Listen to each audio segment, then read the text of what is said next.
Assalamualaikum warahmatullahi wabarakatuh. Kembali lagi bersama saya Superman MV. Bagaimana kabar kalian? Semoga dalam keadaan baik dan selalu dalam lindungan Allah Subhanahu wa Ta'ala. Amin, amin ya Rabbal Alamin. Tidak terasa kita kembali lagi di hari Jumat. Kembali lagi kita moto teaching. Kembali lagi kita belajar.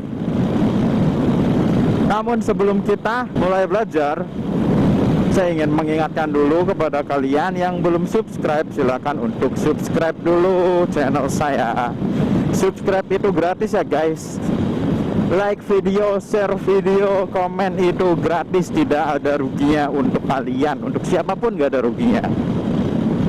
Dengan kalian subscribe, like, share, komen, itu artinya kalian sudah membantu channel ini untuk berkembang dan membantu channel ini untuk selalu menyajikan informasi-informasi yang bermanfaat tentang dunia otomotif, permotoran, dan pendidikan.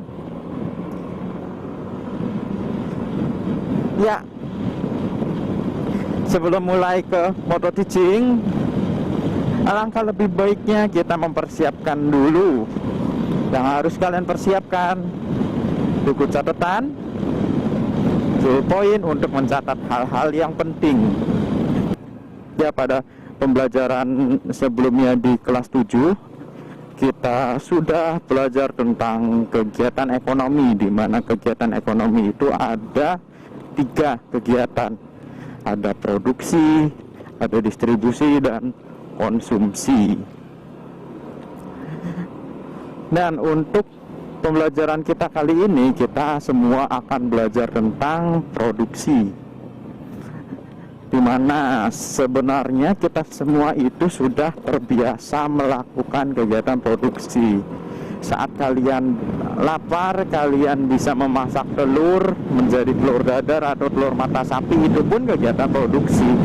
Secara tidak sadar kita semua ini sudah terbiasa melakukan kegiatan produksi. Namun apa sih yang dinamakan produksi?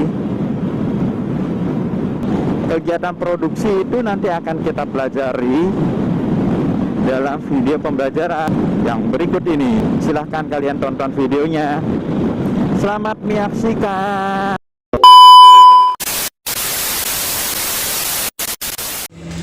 Bismillahirrahmanirrahim. Kita hari ini akan belajar tentang kegiatan ekonomi produksi.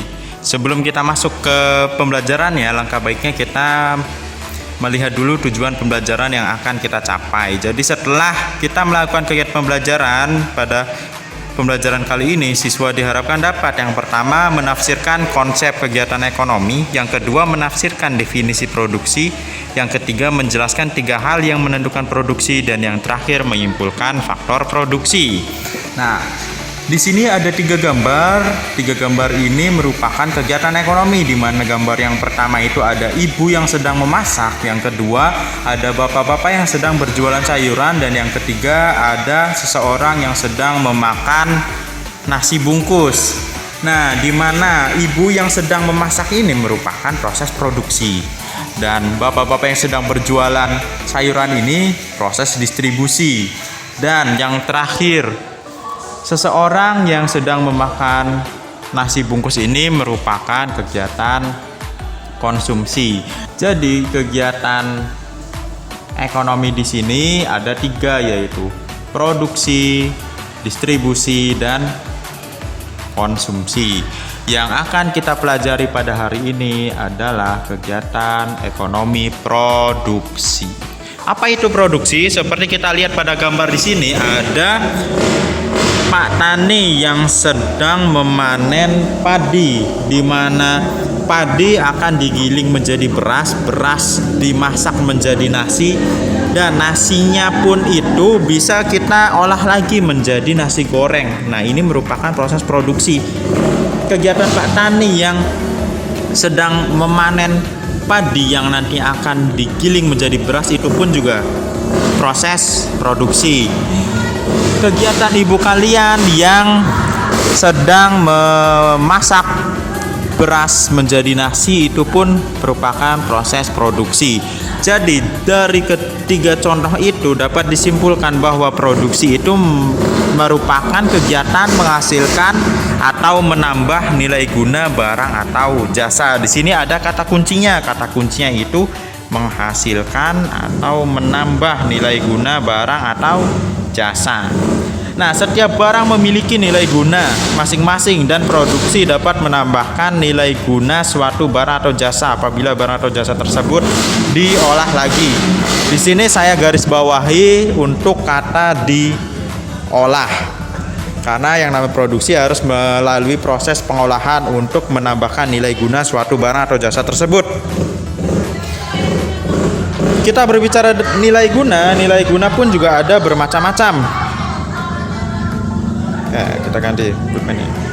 Yang pertama ada nilai guna bentuk atau form utility, di mana nilai guna bentuk ini suatu barang atau jasa dapat bertambah nilai gunanya atau dapat bermanfaat apabila bentuknya itu dirubah. Contoh seperti nasi goreng ini nilainya akan lebih tinggi daripada nasi putih biasa karena ada perubahan bentuk dari nasi putih biasa menjadi nasi goreng. Kemudian nilai guna yang kedua ini ada yang namanya place utility atau nilai guna tempat, di mana place utility ini suatu barang atau jasa akan lebih tinggi nilai gunanya apabila berada di tempat yang tepat. Contoh pasir dan batu ini akan lebih tinggi nilai gunanya apabila berada di toko bangunan daripada berada di alam. Kemudian nilai guna yang ketiga ada nilai guna waktu atau time utility, di mana barang tersebut akan lebih tinggi nilai gunanya apabila digunakan pada saat yang tepat atau pada waktu yang tepat. Contoh di sini payung. Payung ini lebih tinggi nilai gunanya apabila digunakan pada saat musim hujan. Kemudian yang terakhir ada ownership utility atau nilai guna kepemilikan, di mana nilai barang ini akan lebih bernilai atau lebih tinggi nilai gunanya apabila berada di tangan yang tepat atau berada di pemilik yang tepat. Contoh pesawat terbang di sini akan lebih tinggi nilai gunanya apabila berada di tangan pilot daripada di tangan seorang dokter. Next, lanjut kita akan belajar tentang menentukan jenis barang atau jasa yang diproduksi. Sebelum seseorang produsen melakukan kegiatan produksi, produsen itu harus ingat 3 hal, yaitu what, how, dan whom.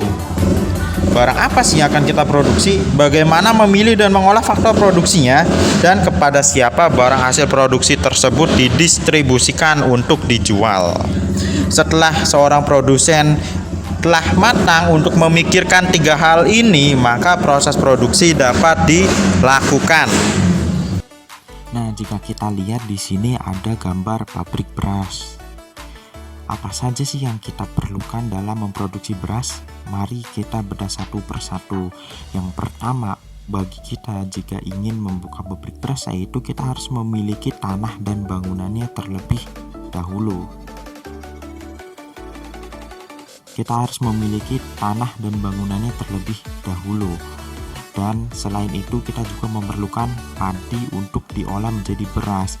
Artinya yang pertama kita perlukan yaitu sumber daya alam. Selain itu kita harus memerlukan karyawan-karyawan untuk melakukan kegiatan operasional pabrik beras tersebut. Jadi yang kedua yang harus kita miliki yaitu sumber daya manusia.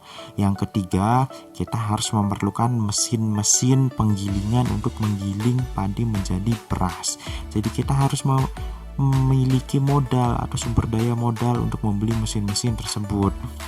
Dan yang terakhir, kita harus memiliki skill atau kemampuan kewirausahaan untuk menangani atau manage mengelola pabrik beras tersebut. Nah, itulah segala hal yang harus kita perlukan dalam memproduksi beras, merubah padi menjadi beras.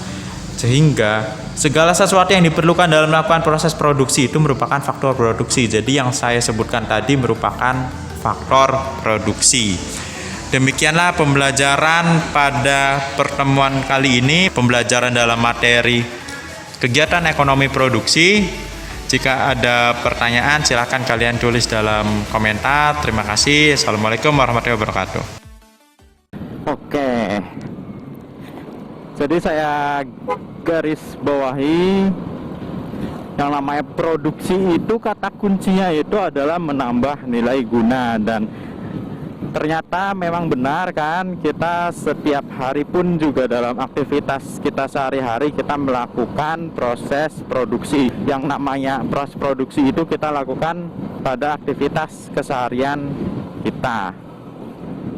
Tadi juga sudah dijelaskan macam-macam nilai guna, hingga apa saja yang harus dipersiapkan untuk seseorang menjalankan proses produksi, sampai ada 4 faktor produksi. Jika masih ada yang bingung mengenai konsep kegiatan ekonomi produksi, silahkan bisa komen di kolom komentar. Untuk aktivitasnya seperti biasa bisa download pada link yang sudah disiapkan pada deskripsi. Sekian dulu moto teaching kali ini. Mohon maaf jika ada kesalahan, tidak henti-hentinya saya ingatkan bagi yang belum subscribe silakan subscribe, tekan tombol like, komen atau share video ini agar kita bisa berbagi video yang bermanfaat, karena like, comment, share, dan subscribe itu semuanya gratis. Oke. Terima kasih bagi yang sudah menonton.